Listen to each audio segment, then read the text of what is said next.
नमस्कार बेंगल सार्च यूट्यूब चैनले आपनादेर सकलकेई स्वागत जानाई।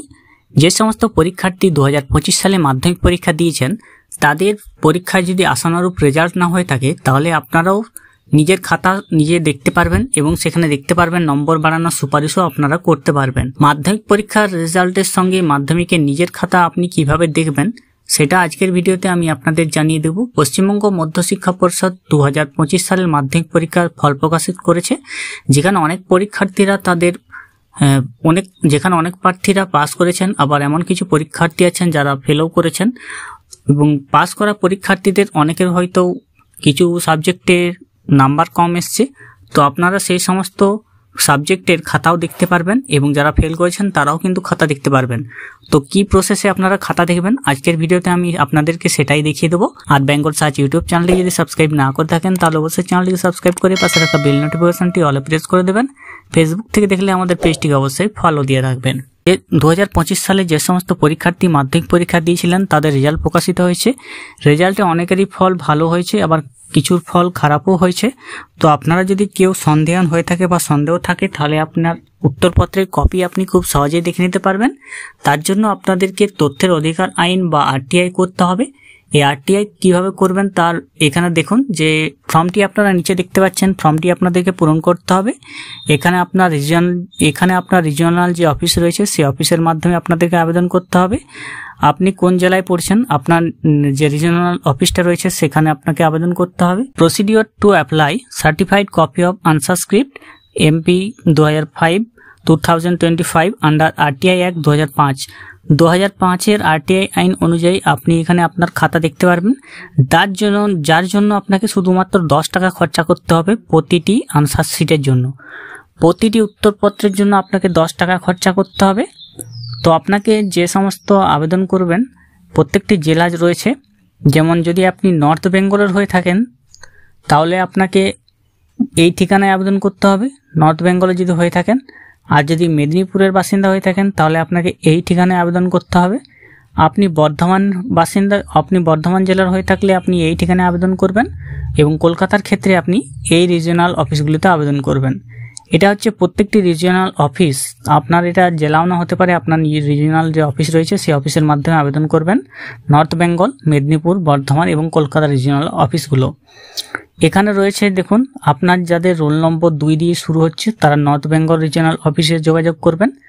যাদের রোল নম্বর শুরু হচ্ছে 4 দিয়ে তারা বর্ধমান রিজিওনাল অফিসে যোগাযোগ করবেন। যাদের নম্বর শুরু হচ্ছে রোল নম্বর 6 দিয়ে তারা মেদিনীপুর রিজিওনাল অফিসে যোগাযোগ করবেন এবং যাদের রোল নম্বর শুরু হচ্ছে 8 দিয়ে তারা কলকাতা রিজিওনাল অফিসে যোগাযোগ করবেন।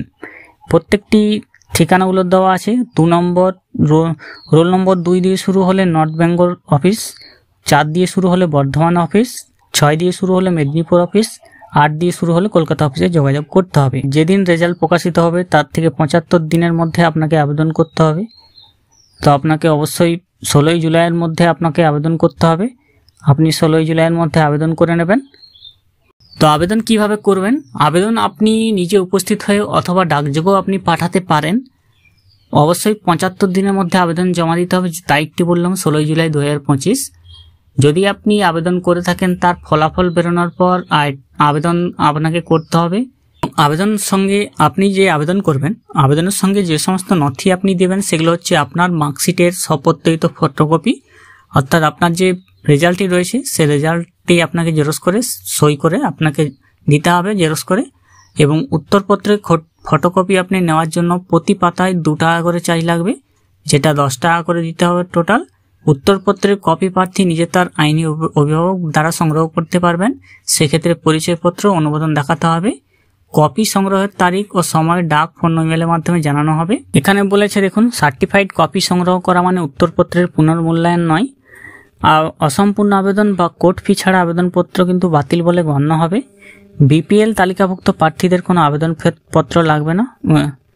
বিপিএল তালিকাভুক্ত যারা প্রার্থী আছেন তাদের কোনো আবেদন ফি লাগবে না, তবে স্বপ্রত্যয়িত বিপিএল সার্টিফিকেট আপনাকে জমা করতে হবে। উত্তরপত্রের যোগ ফলে ভুল বা কোনো প্রশ্নের উত্তর না দেওয়া থাকলে কপি পাওয়ার 15 দিনের মধ্যে জানালে কোনো চার্জ ছাড়াই তা কিন্তু সংশোধন করা হবে। আবেদনপত্রের ফরম্যাটে প্রার্থীর নাম, অভিভাবকের নাম, ঠিকানা, যোগাযোগ নম্বর, রোল নম্বর, রেজিস্ট্রেশন নম্বর এবং যে বিষয়গুলির কপি প্রয়োজন তা আপনাকে উল্লেখ করতে হবে। তাহলে আপনি আপনার যে মাধ্যমিক পরীক্ষার কপি সেটা আপনি পেয়ে যাবেন। আপনি কিন্তু সাদা কাগজে লিখেও আবেদন করতে পারেন, বা যে স্ক্রিনে আপনি ফরম্যাটটি দেখছেন এই ফরম্যাটেও আপনি আবেদন করতে পারেন। আপনার যে রিজিওনাল অফিস রয়েছে সেই অফিসের ঠিকানা আপনাকে এখানে লিখে দিতে হবে। আপনার নাম, name of the candidate, father's name, residential address, pin code সমেত লিখতে হবে।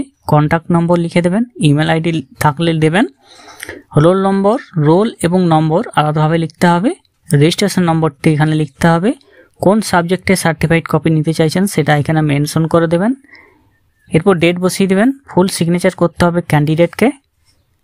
এটা গেল ফরম্যাটটি, যেখানে আপনাকে কোর্ট ফি দিতে হবে 10 টাকা এবং কপি ইনফরমেশন দেওয়া আছে। তো আপনারা এইভাবে যদি আবেদন করতে চান, নিজের সার্টিফাইড কপি দেখার জন্য, মাধ্যমিক পরীক্ষা দিয়েছেন, উত্তরপত্রে আপনি নম্বর নিয়ে সন্তুষ্ট নন বা কেউ ফেলও করেছেন, তারা খাতা আপনারা দেখতে পারবেন খুব সহজে শুধুমাত্র 10 টাকা দিয়েই। তো আপনারা এইভাবে আবেদন করে নিন। যদি আপনারা আবেদন করতে চান তাহলে আপনাদের সুবিধার্থে এই লিঙ্কটি আমি ডেসক্রিপশন বক্সে দিয়ে রাখবো। সেই লিঙ্কে ক্লিক করে আপনারা এই ফরম্যাটটি ডাউনলোড করে প্রিন্ট করে আবেদন জানাতে পারবেন। অবশ্যই যারা জানেননি তাদের মধ্যে ভিডিওটি শেয়ার করে দিবেন, যাতে তারাও অবশ্যই আবেদন করতে পারে। এরকম ভিডিও পাওয়ার জন্য আমাদের চ্যানেলকে সাবস্ক্রাইব করে রাখবেন। ভালো থাকবেন, সুস্থ থাকবেন, নমস্কার।